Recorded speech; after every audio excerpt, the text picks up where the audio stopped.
In an old yellowed case file, I found a watercolor painting of a woman sitting by the window.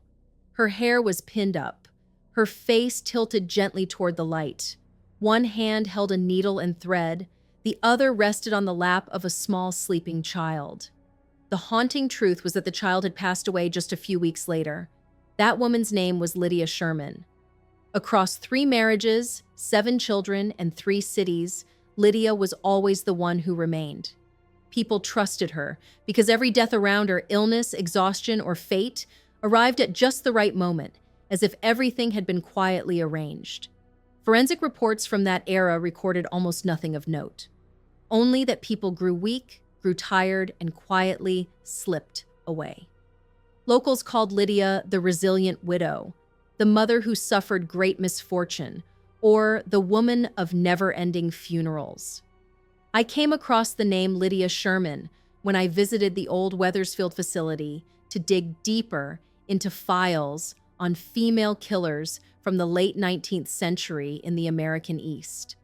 At first, she was just a name among those convicted, but the more I read, the more troubling it became. A child suddenly fell ill. A husband developed a mild fever. Wherever Lydia went, someone disappeared, and every incident was explained neatly, with no lingering questions. The case ended with a simple verdict, barely covered by the major newspapers. Only one quiet question echoed in the final interrogation record. "Why did they all die and only you remained?" Lydia replied, her voice steady, eyes unblinking. "Because I know how to take care of the sick." In every case where many lives are lost, there's usually one survivor who becomes a key witness, or the one who made each death pass so gently that no one thought to question it. And what surprised me most were the notes about her memoir, tucked into the back of the case file, containing details that contradicted what she said during the investigation. Lydia Danbury was born in 1824 in Burlington, New Jersey, to a modest working-class family.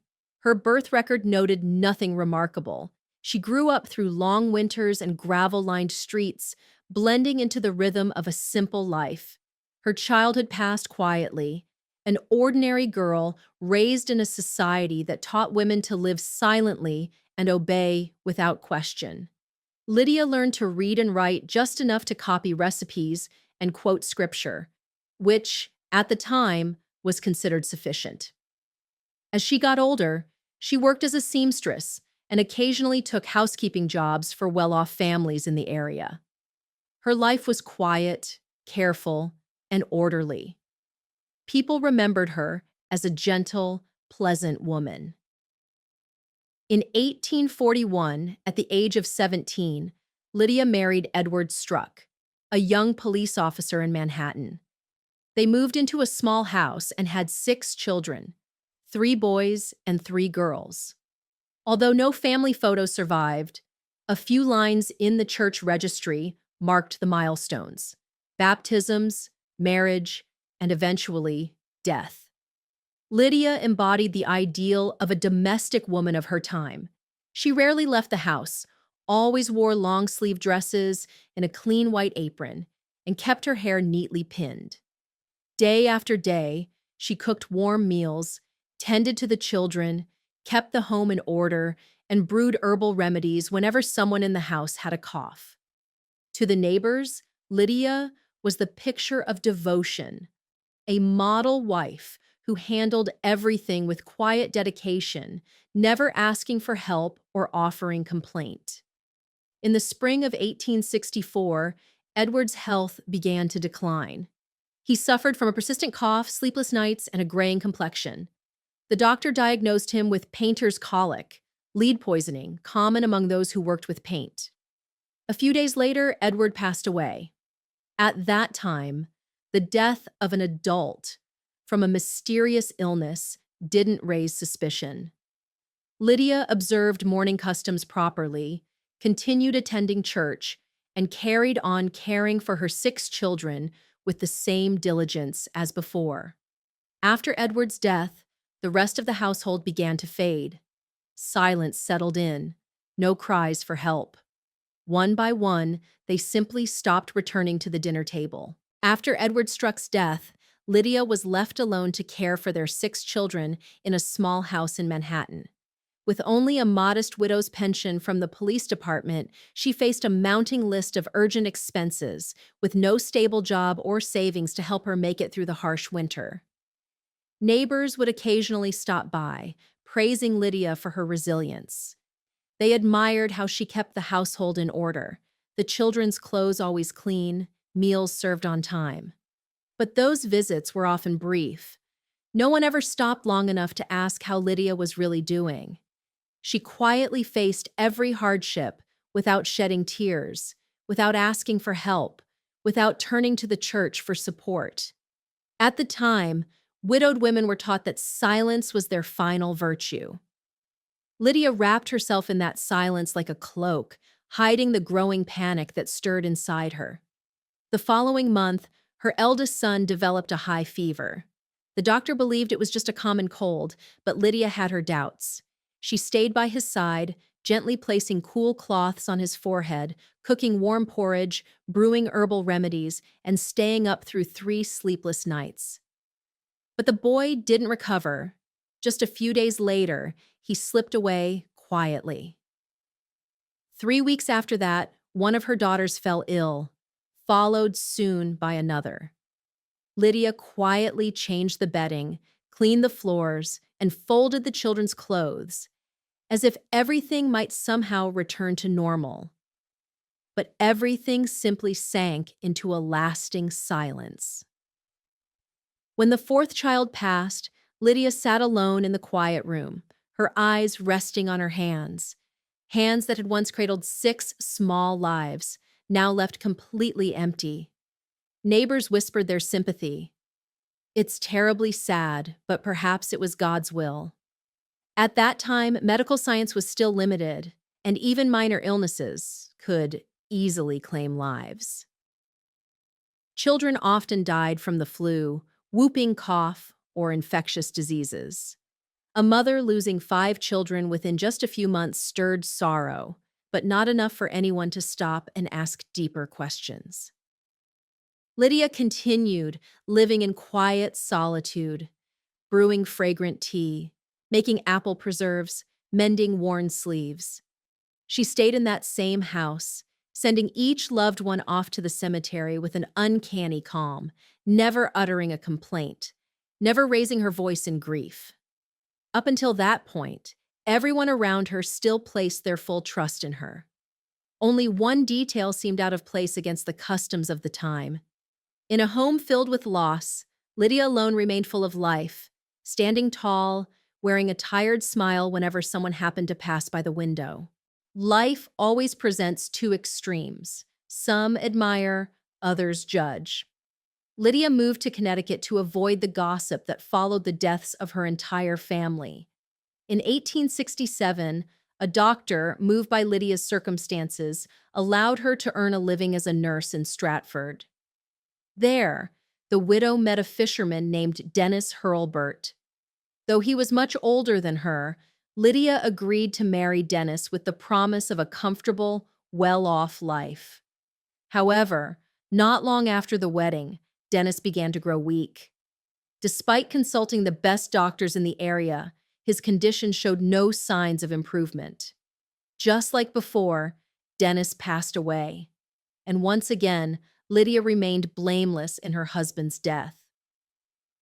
Shortly after the death of her second husband, Lydia applied to work as a housekeeper for Horatio N. Sherman, a wealthy man caring for his 2 children, Ada and Frankie. With her gentle demeanor and ability to play the part of a diligent, self-sacrificing woman, Lydia quickly won over her employer within the first few months. Horatio proposed to Lydia, and she went from being a housekeeper to becoming a refined, well-to-do wife. In letters to friends, Lydia wrote that she felt lucky to have been given the chance to start over. She often took Frankie on walks, cooked meals, and even helped the boy with crafts by hand. Frankie's grandmother, Horatio's former mother-in-law, still lived in the house, as part of a prior arrangement to help care for the child. Everything seemed calm on the surface, but it was only a composed facade. Horatio was a heavy drinker, and during one drunken episode, he let slip that perhaps it would be easier if his frail son were allowed to pass on rather than continue suffering. He had no idea that what he said would so quickly come to pass. One morning, Frankie, Horatio's son from his first marriage, began coughing. Lydia attentively prepared herbal medicine and tried to lower his fever. Though he continued to weaken, those around them assumed it was just a seasonal cold. A few days later, Frankie passed away quietly.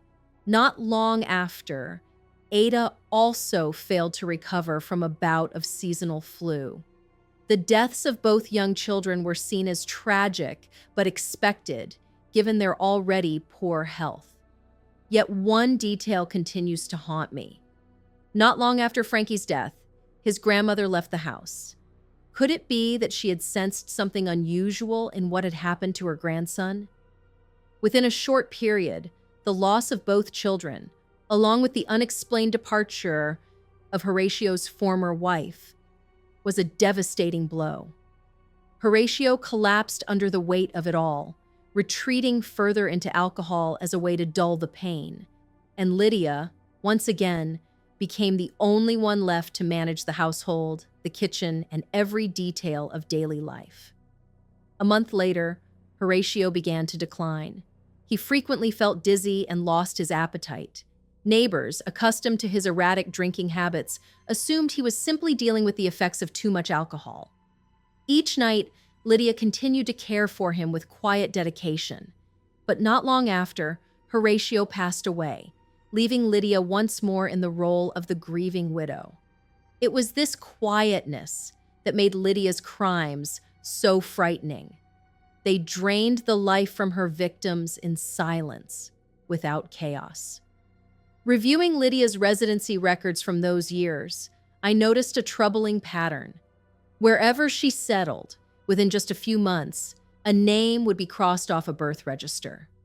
The time between each death grew shorter, yet the woman with the gentle smile continued to pass through every gaze, never once questioned by anyone. Horatio's death, according to the initial medical reports, was attributed to digestive illness, a vague yet common diagnosis during a time when medical knowledge was still limited. However, a local physician named Beardsley noticed that Horatio's symptoms were unusual. The rapid physical decline, the type of pain he experienced, and most notably, the fact that Lydia had been his sole caregiver. As recorded by the Hartford Courant in 1872, Dr. Beardsley requested an autopsy, a rare move in that era, when most bodies were buried quickly without examination. The autopsy results, conducted with assistance from chemists at Yale University, were shocking. Horatio's body contained a significant amount of a toxic substance, commonly used in rat poison, an invisible but deadly agent. The news spread quickly, and the Derby police launched an investigation, initially aimed only at determining the source of the poison. But as they reviewed Lydia's family history, a disturbing pattern of deaths spanning nearly a decade began to emerge. Police decided to dig deeper. They ordered the exhumation and autopsy of several earlier victims, including Frankie, Horatio's stepson, who had died just a few months before his father. The findings were consistent. Arsenic was detected in the boy's remains. Another critical lead came when investigators reviewed purchase records at a local pharmacy in Derby. Lydia had repeatedly bought large quantities of arsenic, claiming it was for getting rid of rats. The pharmacist confirmed that she visited often, paid in cash, and never raised any suspicions. As more evidence pointed to Lydia, police searched her home in Derby and found several small jars containing a suspicious white powder, carefully hidden in a kitchen cupboard. Chemists confirmed it was pure arsenic. A summons was immediately issued. In April 1872, Lydia was invited to the Darby police station in Connecticut to clarify a few details about the death of Horatio Sherman, her third husband. She arrived voluntarily, dressed neatly in a long-sleeve dress and clean white apron, carrying a small personal notebook, appearing as though she was simply handling a routine matter. In the stillness of the interrogation room, the investigator looked directly at Lydia and asked, his voice low but sharp, "Do you realize that most people who've lived with you have died one by one?" Lydia was silent for a moment, her calm eyes meeting his gaze. She gently placed her hands on the table and replied in a soft, steady voice, as if recounting an ordinary story. "I only did what was necessary to keep everything peaceful." Just then, the door to the room swung open. A police officer entered, holding a lab report that had just arrived. A hair sample from Horatio Sherman's comb, an item no one had paid attention to, contained an abnormally high level of lead, a clear indicator of poisoning. The air in the room grew heavy, as though the curtain hiding Lydia's crimes had finally been torn away. And under the pressure of this undeniable evidence, she began to admit that she had added a bit of medicine to the tea or soup served to Horatio and Frankie, explaining that it was to help them feel more comfortable. From a psychological perspective, Lydia's composure during her confession suggested a cold and calculated mind, capable of detaching her actions from ordinary emotional responses. Newspapers at the time described her as a woman who maintained a gentle exterior, even in the face of horrifying guilt. Lydia appeared to have built a psychological wall, one that allowed her to rationalize poisoning as a way to keep everything peaceful. Her explanation, to make them feel better, revealed that she may have convinced herself she was doing something good, a self-deceptive mechanism commonly observed in serial offenders, according to later criminal psychology research. In the summer of 1872, the courtroom in New Haven, Connecticut, was packed. From local farmers to reporters from New York, all eyes were fixed on Lydia Sherman, a petite woman in a modest, long-sleeved dress, her hair neatly pinned up, standing at the defendant's stand. The Hartford Courant described her as a living enigma, a devoted wife in the eyes of her neighbors, now facing charges of using poison that led to the deaths of her husband, children, and several relatives. The trial, which lasted several weeks, became the center of attention across the Northeast. The prosecutor opened with a chilling narrative. Lydia, through 3 marriages in 3 cities, had left behind a trail of death spanning nearly a decade. Her first husband, Edward Struck, 6 children, her second husband, Dennis Hurlburt, and finally Horatio Sherman and his son Frankie, all had become weak, pale, and their health deteriorated rapidly. Autopsies conducted at Yale University revealed arsenic in the bodies of Horatio and Frankie, forming the key evidence. The prosecution argued that Lydia had used poison for financial gain, such as insurance money from Edward, or to rid herself of burdens like an alcoholic husband or children she could no longer care for. One by one, witnesses took the stand and painted a double portrait of Lydia. Neighbors in Darby praised her as attentive, always brewing herbal teas and tending to the sick. A local pharmacist confirmed that she regularly purchased arsenic to kill rats, always paying with a gentle smile. But Yale's chemists, with their toxicology reports, shattered that image. Police presented small white powder containers found in Lydia's kitchen, confirmed to contain lethal poison. The prosecutor emphasized Lydia had exploited the trust of her family and community to commit her crimes in silence.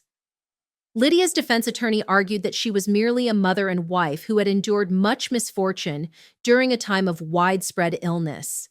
They claimed she had only meant to ease the pain of her loved ones with small doses, not to end their lives. The crowd murmured, stunned by her calm demeanor, wondering how such a seemingly kind woman could have concealed so much for so long. After days of deliberation, the jury found Lydia guilty of murder and sentenced her to life in prison, rather than the death penalty sought by the prosecution. Thanks to a strategic defense and prevailing social attitudes about women at the time, Lydia received the verdict with a calm expression, bowed slightly, and was escorted to Wethersfield State Prison. The trial of Lydia Sherman left a lasting mark in forensic history, helping push for the adoption of toxicology testing in criminal investigations. The media remarked, "She is a reminder that the greatest danger sometimes hides behind the gentlest face." In June 1877, Lydia Sherman, a notorious female killer serving a life sentence at Wethersfield Prison in Connecticut, took advantage of a loophole in medical treatment procedures to leave the prison during the night. She used yellow pencil to make her skin appear pale, faked fainting, and convinced the guards to grant her special privileges. With help from friends, she left the facility on the night of May 30th and traveled to Providence, Rhode Island, where she worked as a housekeeper for a wealthy widow under a false identity. However, only a few weeks later, she was discovered after accidentally using 2 different aliases with a hotel owner, who then alerted the police. Lydia was arrested at the end of June 1877 and returned to Wethersfield, where she died of cancer in 1878. Her escape revealed Lydia's cunning manipulation, but also exposed the security flaws of 19th century prison systems. I reached the final page of the case file, where only a few brief lines remained. LS, deceased due to exhaustion, buried in an unmarked plot behind the prison. Lydia Sherman died in 1878, bringing an end to a long and controversial chapter that spanned over a decade. What haunted me most was the quiet passing of each death, as if everything had been orchestrated to unfold perfectly. Among the victims, among the small children's graves, there was a much larger void. The time it took for justice to uncover the truth. Lydia lived through 9 funerals under the same roof, always wearing a gentle, caring face. In the 19th century, society idealized a woman who was kind, devoted, and submissive. And Lydia embodied that ideal so seamlessly that no one ever questioned her. And in that perfection, the system let down its guard. Lydia Sherman's escape from Wethersfield Prison in 1877, though brief, exposed the alarming weaknesses in the security system of that era. A high-profile inmate with a sharp mind and manipulative ability managed to outwit prison staff by faking illness and exploiting privileges. During her imprisonment, Lydia was said to have written a memoir with the help of a guard, an account both disjointed and contradictory, but with one detail that stood out. She claimed she didn't poison Horatio Sherman. According to her, he had mistaken arsenic for saleratus, a white powder resembling baking soda, often mixed with cider to produce fizz. Lydia didn't deny having poison in the house, but she described his death as an accident, as if she had simply stood by and let it happen. These were the final lines about the so-called Queen of Poison in the file I was studying. Rain began to fall, and I felt a quiet heaviness settle in. As I left the old grounds of Wethersfield, I looked back at the patch of grass for a long moment, the place where she was held, then escaped, and finally died in silence. And I couldn't help but wonder, if someone like Lydia Sherman could escape from a 19th century prison, how many other Lydias might still be living among us today with a different name, a different face, and still trusted